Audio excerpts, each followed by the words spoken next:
Good afternoon, everyone.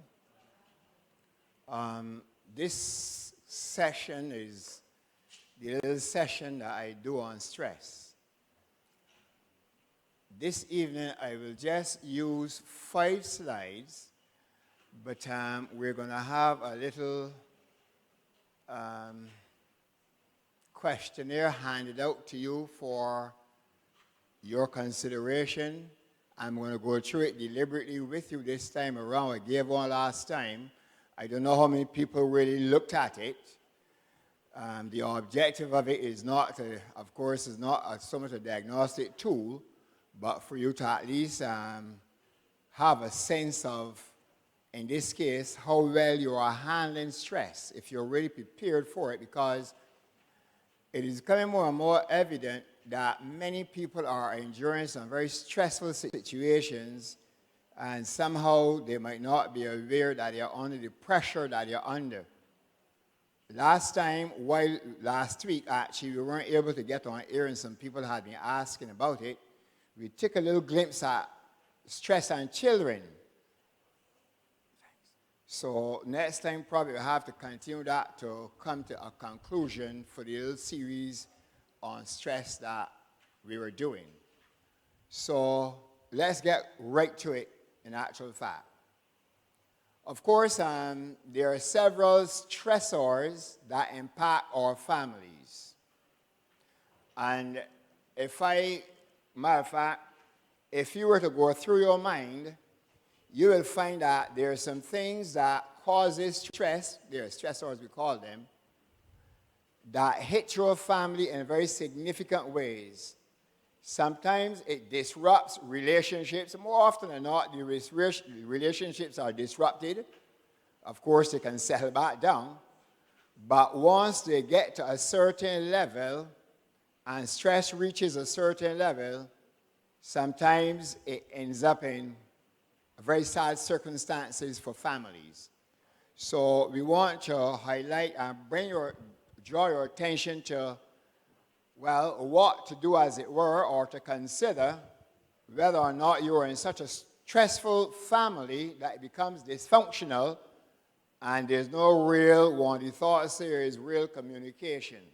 So I'm going to begin with these 3 bullets here. The first one says, which we are fully aware, that a person comes into a family one of 2 ways. That is by birth or through marriage, really. And it means that you don't have any real control over the first one.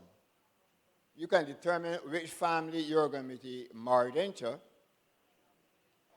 But, of course, you can't determine the family that you'll be born into.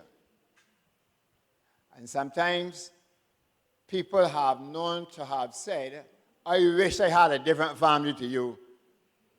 I wish I had a different father and a different mother, but you wouldn't have been the same person. That's the amazing thing. So, we're born into families without choice. We're married into families with choice, because you can determine if you want to be in that family or not. And as a result, there are some very influential and intense personal relationships that are experienced in families. So the family you're born into, you can have some very intense, influential experiences on your life for the rest of your existence. Bullet 2 says, a person's basic, and we want to elaborate a little bit on these, a person's basic self-concept develops within the family and the family unit through interaction. You know, this is an amazing one, because your family, the important ones, as is referred to, really dictate the kind of person that you are. You know, if you have family, they're constantly telling you a particular thing, you tend to begin to believe it because it's your family, which is unfortunate, because sometimes members of your family can say very bad and negative things to you, and you can develop a very negative attitude or a withdrawn perspective. And that is why it's important to understand responsibility in this particular area. And then this other bullet is the one that speaks to that more directly. It says, who we are and what we think of ourselves, to a large degree, results from the perceptions and evaluation of our closest relatives. You think about that. What you really are, I always like to use this example. I had an older brother who was an excellent tenor singer. I haven't heard anybody out here who would have sung tenor better than Alvin, to be actually frank and honest with you. Fantastic. Well, I was never a singer. And as a young boy, obviously sang at family worship, I was so discordant that he coming through the door at family worship a Sabbath evening and said, who is that doing that to the sound? And do you know that had affected me all of my life. And even though I know I can carry a note now, his thought was, you can't even carry a note. And you know, that thing had played with my mind all of those years until I decided, you see me, that is not going to define my singing, to use that expression. It's not going to define me to the extent that as you know, I would conduct some service. And I don't think that I disturb people's ears on duty. But what I'm suggesting here is that what your family think, you might not be thinking about it, what your family think about you, the perception, evaluation of you, affect you very significantly. Mine was a simple issue, so that didn't really impact my life as a human being. But sometimes we can impact people, especially children at young ages, with the negative thoughts that we give to them. Sometimes we make our children or other young people believe that they can become. That's why we need to be very careful. So you can put stress on a person, put pressure on people, not only in family, in our church setting. You can be a person that might be quote-unquote looked up to, respected, and your attitude towards persons can really drive them in the ground. So one needs to be very careful what you project to other people who see you as a role model for that matter. All right, so this is how it happens in families. The idea of dysfunctional families, that is families that are not really cohesive and working really nicely. Listen to some thoughts here. These families are usually characterized by poor communication.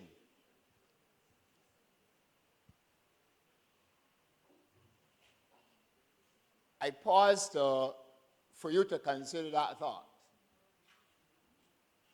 Poor communication. Do we really communicate with our family? Or do we talk small talk? And real talk sometimes is left out. It is said that women are the greater communicators, actually. They talk a lot, which is true, but they also talk intensely, generally. So that women tend to be the one who, know how to talk. Because they like to know that they are actually embraced. So they want deep talk in actual fact rather than soft talk. Then, of course, it is said that pervasive or persistent insecurity is another matter that affects families. Persistent insecurity. Do your children feel secure in your family setting? Or, like some families, do your children long to become 21 and get married and leave home? I've heard stories of that where children say to me, as soon as I could get out, I go on, boy, done with that. And that is a solemn but a very serious thought. Then, of course, the self-esteem aspect of it. I didn't say low self-esteem. As a matter of fact, this is some work that I'm adapting from Sir P. Bryce, a psychiatrist who used to be at Psyche years ago that I was acquainted with. The word is lowered self-esteem, where persons are made to feel a little lesser than what they really ought to be feeling. And that comes very often from the family circle. How do your children, how do your spouses or spouse feel in the family? Do you feel as if you have to walk with your head down? Because that is an illustration, they say, of a person who lacks good, proper self-esteem. They don't look you in your eye, but they have, as it were, to always be looking down in actual fact. And that is said to be a result of feeling lower self-esteem, or feeling, as we would say, insecure and lesser than other people. We don't want our children or families to feel that way. Therefore, the way we relate to them, especially when they are young, will dictate how they grow. And very often we don't realize that we have done this service, and I'm including myself, this service to our children. And most families, parents will admit that. I didn't do the best I should have. I was a little hard, and sometimes the hardness is manifested in how the persons grow up. So that those who are young and have young children and can reverse the trend, this is a good opportunity to consider this matter. Then the issue of lack of genuine intimacy. Now, when I'm talking about intimacy here, I'm not necessarily talking about physical intimacy, although that is included. Unfortunately, we have a lot of men especially, and this congregation necessarily not accepted, who don't seem to understand the importance of intimacy, and like I said, not necessarily physical intimacy only, but really exposing yourself to your partner for who you really are. Many persons hide themselves from their partner. Some partners don't really know the other party, I'm not talking about, like I guess, saying physically, but at the emotional level, at the mental level, you don't have that genuine interaction of your person. Like I said in the family setting some time back, are you your spouse's best friend? Am I my spouse's best friend? Do I say things to her or you say things to him, depending on what sex you are, that you only say to that person? And those are kind of things that this thing brings out as well, because in the family, there are lots of these stresses that occur. But lots of us like to hide ourselves under the band of Christianity, which is a false hiding, because Christianity is an honest, open experience. So hiding does not cut it. Then this leads to strained relationships. Of course, we have strained relationships from time to time, but I'm talking about relationships that are continually strained. Do you have a laughter with your spouse? Do you talk and have a little laughter with your children? Or is it one in which everybody faces set up on the glum and not want to really genuinely communicate with each other? And the old adage still holds true. Some people are so heavenly minded that they're not any earthly good. So that really, it is not really heavenly minded. That is really devilish, to be frank and honest with you. Because if you can't have a good relationship in your family, you can't get no relationship in any other place. And then this last one, controlling family members. You got some people in the family, sometimes it's the parents, then sometimes it's the older siblings, and sometimes the younger siblings get in this habit. Want to dominate everybody. Do you know any experience like that? It is my way or the highway. Controlling. And there are some spouses, husbands, that don't seem to get it. They can be very embarrassing to their wives. They say things that, I tell you the truth, if some wives really took them on, they will be on Skid Row. So that what I'm saying is, you can't come over as controlling. It's okay to control your children when they are under a certain age. But you got to talk about collaborative exchanges so that it might sometimes be tough, but the point is they are allowed to talk and you exchange. So that as we grow up as individuals, your children get a sense of responsibility, of being able to, as it were, make their point of view understood. Listen to some other thoughts now on families that will be more healthy. Each member have a voice or a say. Do the members in your family have a genuine voice? Can they make input on what happens in the family? Even, for example, what car we can buy? Or is it my car, so I buy, you check him out, it's my car. Or paint this room this color. Do they have that kind of input? This is a healthy family situation. Where they say you have adult children, but not necessarily old children, but you have youth coming in, and you just want to make sure that they're taught how to be responsible, how and also to be able to conduct themselves, because remember, you are teaching them an example to be a husband or wife if they reach that position. And the way you teach them will be exactly the way they operate and function.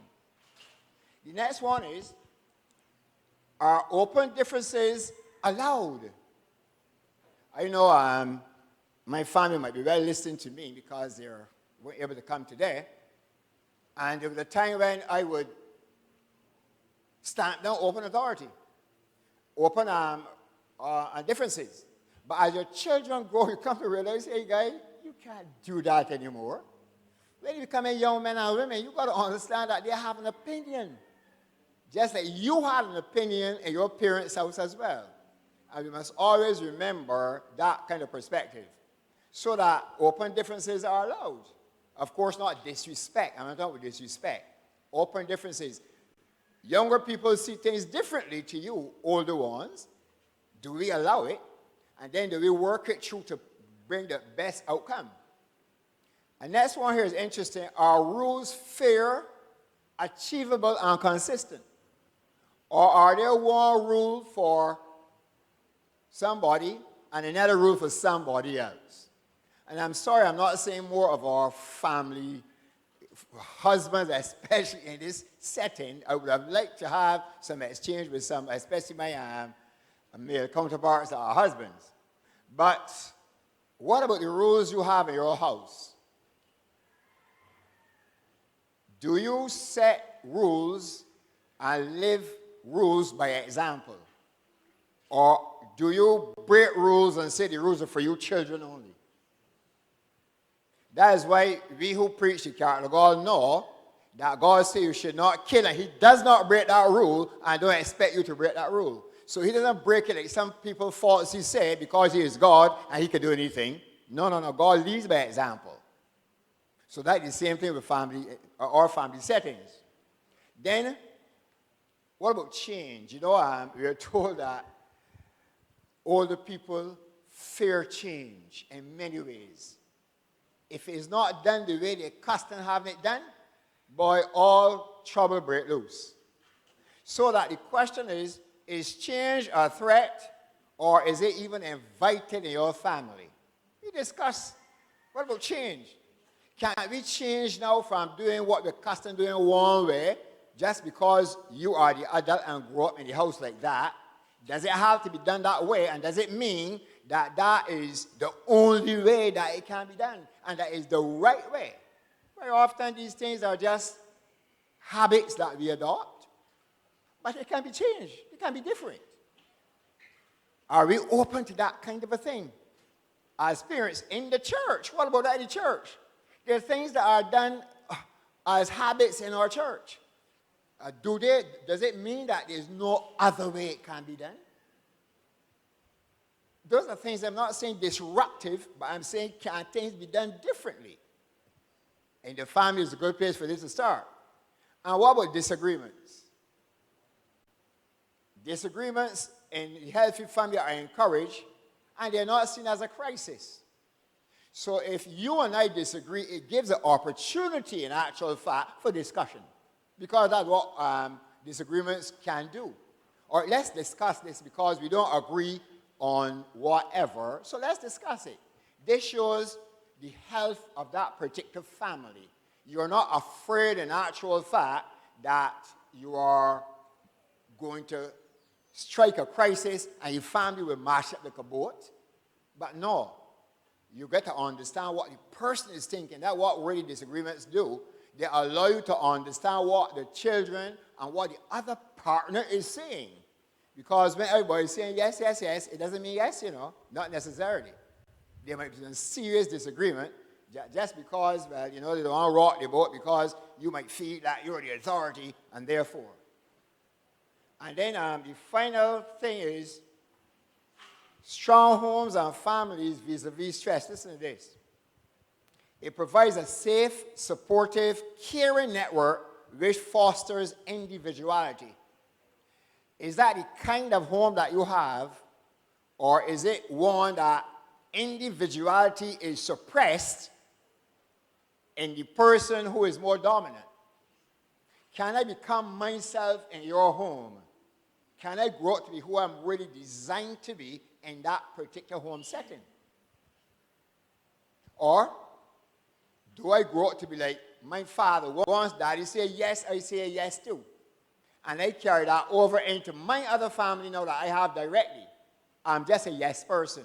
And let me tell you something.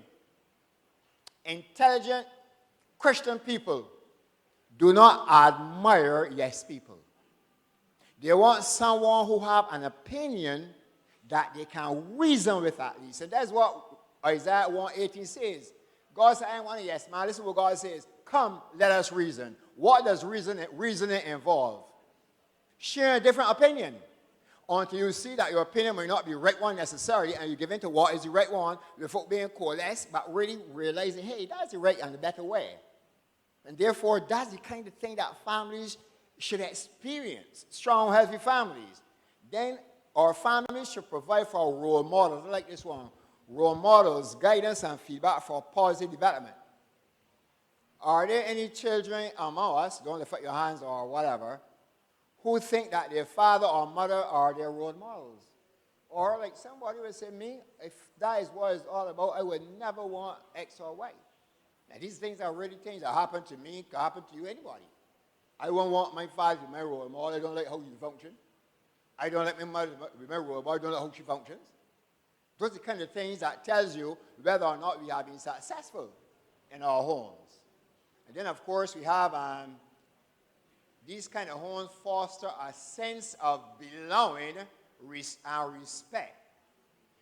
Do your children or do we as families glad to go home? When a man finishes work, like in years gone by, a friend of mine told me, and I said this to you, so Grace, boy, I don't go home till 9 o'clock at night, boy. If I go home before that, there's big quarreling. So I go home when my wife is about to go to sleep, so that I avoid that. That is not a healthy family. It means that just to avoid that, the man surrenders, I call it himself. And then, of course, is your home a restful environment? Is my home restful? Probably my family say my home is restful. Your family say it's not restful. But is it really a restful environment? Do the inmates feel good to be at home? Now, all of these things, if negatively answered, create stress and cause children to want to leave home in a hurry. Cause husbands not to want to come home, or wives, as soon as the husband walks in, she rushes into the bed and laying down and sleeping and tired, and nothing's wrong with her. And these are realities that occur. And don't think that's a joke. Also, it's a good forum for sharing information. Do we share information in our families or only outside? You should ask me, but also, have you ever talked about stress in your own family? And you can't talk about stress about here in this church. But I can tell you something. This concept of stress and presenting arose out of a discussion at home on stress, where I thought, you know what? This is tremendously important. And I think that I should share it with the brethren at church. So this particular series arose out of an experience of discussion, even on a Sabbath night that we had at home. And the simple question was, how was your week? When he asked, boy, that was so stressful. Oh, gosh, that was a horrible week. And then we began to look at this whole thing and say, you know what? I wonder how our people are doing. I wonder if benefits can come from these little intercessions, these interjections here. All right, and then of course, we get opportunity to be empathetic and also to be encouraging. Are we very good encouragers in our families? Or we encourage people outside better than we do those in our families? These things happen. It really happen. So I wanted to have shared with you those few thoughts. I just have a few minutes left. Josiah and Joshua, could you just come here to me a minute quickly? I want to show these things to me that I want to go through very quickly.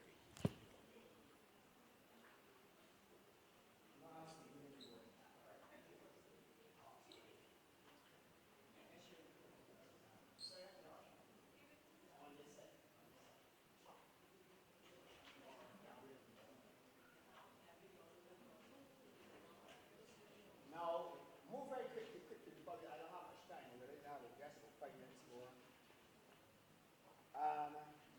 This one is entitled, question, how well suited are you to coping with stressful situations? How well suited are you? Thanks. It is entitled, how well suited are you to coping with stressful situations? And of course, I made sure that I didn't make the mistake last time. I gave you the scoring sheet, how it should be scored. 1 to 4, never, sometimes, often, or always. At the back of the sheet tells you, once you honestly answered, you will see what the position is with you. I want to go through this deliberately because I know sometimes people don't really always go through. I'll go through fairly quickly just to stimulate your mind to consider what we are asking. First of all, a very important question. My statement. I am a disorganized person. Always, sometimes, never, or often. You answer that. Most people say sometimes. All right? The next one says, I don't, and this is a very solemn and sad one. I don't have a hobby and or participate in social or recreational activities. That's a very serious thing if people say always, or never. How many people have hobbies in this place? Look at this amount of people. Mercy. Thank you. Good. Thanks. All right. So you can understand what is happening. Look at the third one. Listen, the third one especially. This is a dividing line here. You have one. These are white. You're a part of here, so you got to hold one. Not that different one. Number 3 says, I react badly to all types of failure and criticism. Wow. When you fail something or when you are criticized, how do you get on? Don't want to hear a fella. Some people stamp and jump up to all kinds of things. Some people cry and get on bad when failure afflicts them. This is an indication how well suited you are for this thing. Listen to this one. I am a hasty person and I frequently get angry at other people. Hello? Anybody know that experience? I dislike having to work, but I do because I have to. A lot of people don't like to work. I was at a place recently, and a young lady was working there, and the young lady, well, she wasn't speaking to me, but as I passed, I heard the owner of her saying, I really wonder who invent work, though. I can't understand. I'm so tired. Who met work? She was really angry. And I remember years ago, they had a man who used to live in our area. Could someone get those young people just inside the church? It looks so disgraceful.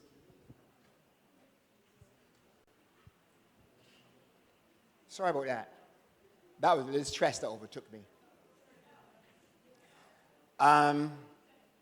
Yes, and this man once said that he short work. He shoot working. He start working from early. I down with that. I shoot it. And he went on welfare. Then they have one here that should not apply to you, I hope. It says, I use non-prescription mind-altering substances. I'm thinking about caffeine especially. You know that some people use caffeine in order to settle the nerves, they call it. To be able to study long, they use their coffee, not knowing, in actual fact, it has a negative impact on your very nerves. So be careful of trying to use things to settle yourself. It is not really worth the while. Then number 7 says, I am trapped by undesirable circumstances that I just have to live with. Are there circumstances in your life that you find that you can't get out, that you have to live with, and they stress you out over and over continually? Listen to another one. I cannot understand why I do the things I do. Are you in that quandary? You're doing things, you don't know why you're doing them? I'm just repeating these questions for you to consider rather than throw the thing one side, because they have some very important implications. The next one says, and this one is one that some adults have difficulty with. I have financial obligations which I just can't seem to meet. I have financial obligations which I just can't seem to meet. You know what the problem is? You want people to tell you, put your heart too high so you can't reach it. You bite off too much so you can't get it swallowed. And these are significant things. These are things that cause stress in the family. I can't get what I want because look at what you're going to do now and put me in a jam. And these are kind of things that, simple as they might seem, they can affect relationships, causing tremendous stress in family settings. Followed by this one where it says, I do not know what I want out of life. And don't fear, young people say this because they're not sure where they want to go. But you can imagine an adult saying, I ain't sure about what really I should be doing in life. That is frightening, to put it mildly. And then 15 and 16 go fairly hand in hand. 13, 12, 13, 14, 15. As a matter of fact, I've got to go back further.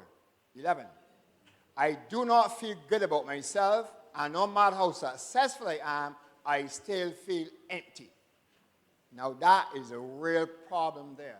If you are still feeling empty and you have what you call gone up the ladder of success, it means in actual fact that emotionally you are out of sync with who you really are.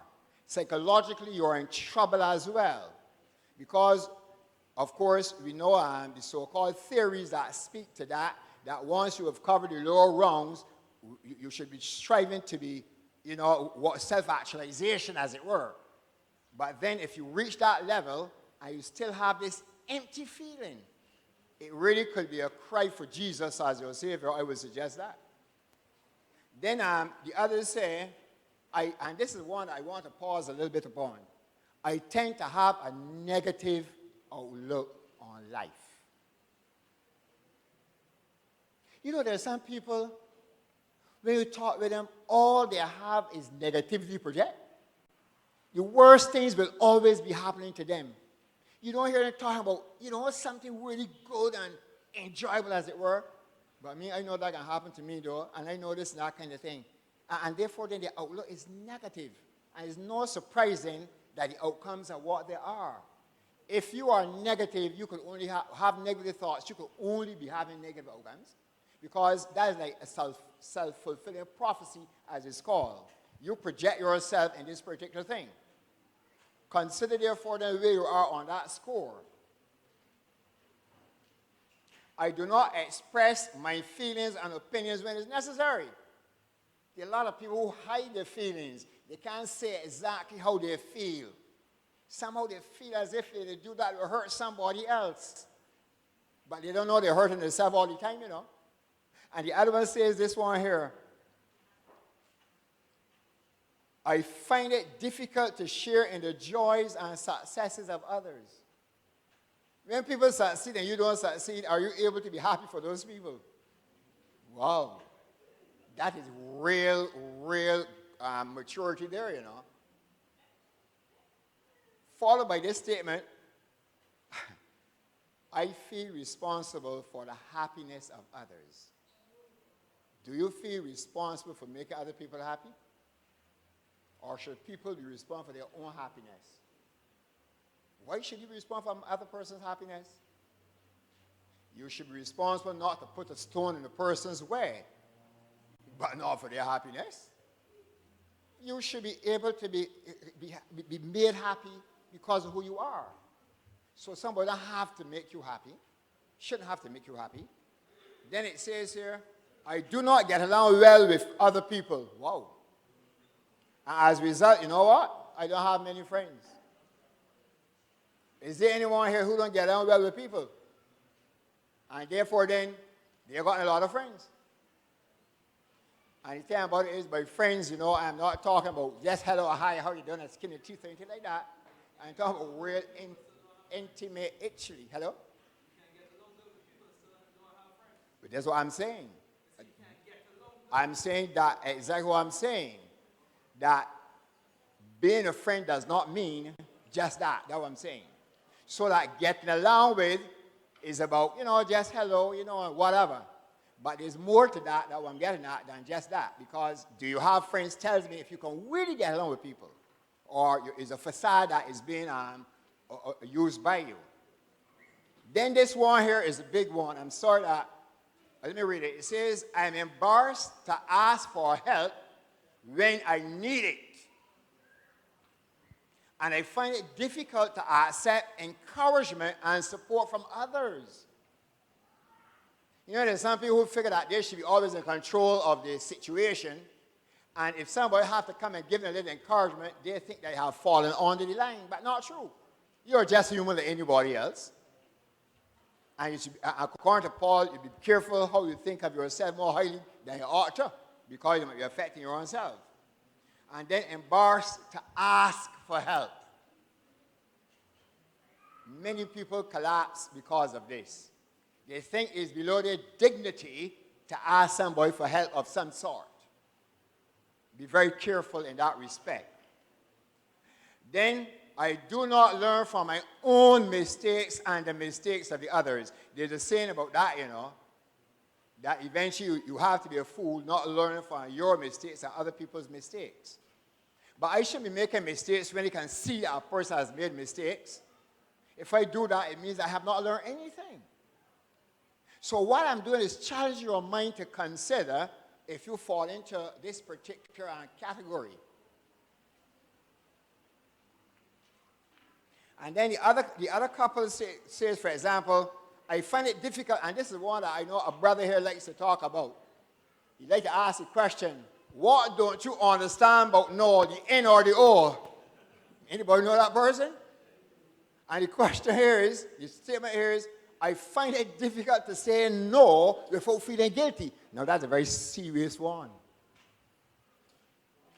No is an honest answer as well. And if you feel guilty saying no, you have not yet come to the position of being honest with yourself. Because no is the honest answer. If something is wrong and the answer is no, it is no. And you don't have to feel guilty about saying it. And that's important. And the last I'm going to hurry through says, I tend to look down on other people. You know, that is a very smart one. We wouldn't say that overtly, but in your mind is, me? Why am I not here at all? Watch that. I blame other people for my mistakes. That's the Adam syndrome, all right? I blame other people for my mistake. If something happened, if you didn't do that, I would never do that. If in the family with the husband and the wife, if you don't go home to sleep early, I won't go outside. I'm just putting a very trivial one in actual fact. But it comes into that kind of a lane. And then we have this one which says, I worry about things which I cannot change and which do not seem to bother other people. You know, you got some chronic worriers. You tell them to worry that they don't worry. Yeah, they got that kind of problem. Well, I ain't worrying what happened, I ain't worrying. And they start worrying because they've been worrying. Then what about this one? Do you eat a balanced diet? That's the one that we've talked about, a balanced diet. Or in the morning, when is the best time to eat the best meal, you rush it. And the old time you drink a little tea and go on. You don't sit down and have a proper breakfast, whether it is dumplings or yam or potatoes or oranges and the fruits or whatever.